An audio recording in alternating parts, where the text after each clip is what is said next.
Et l'un des facteurs qui a instillé le doute dans l'esprit du chef de l'État, c'est cette fameuse note révélée ce week-end par le Parisien, David. Oui, cette note de Bercy alarmante, listant des centaines de milliers de bugs. Depuis des mois, des entreprises participent avec la Direction générale des finances publiques à des tests grandeur nature. Ce sont ces essais qui ont mis la puce à l'oreille du président. Parmi les sociétés impliquées, il y a l'éditeur de logiciels de paye ADP. Alors, quel bug a-t-on, à l'heure où on se parle, réglé tous les problèmes techniques?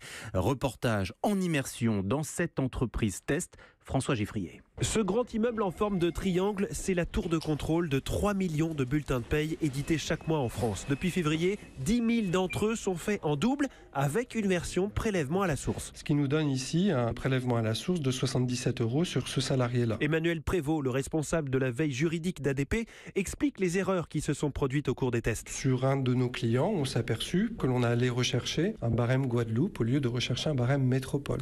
Après, il y a eu effectivement des erreurs de notre côté, des petites erreurs côté Bercy, mais ça fait partie d'un projet aussi majeur que celui-ci. Sauf qu'on parle de centaines de milliers de bugs. Ça peut monter très vite en nombre d'erreurs, puisque 2 erreurs par salarié multipliées par 50 000, vous êtes à 100 000 erreurs.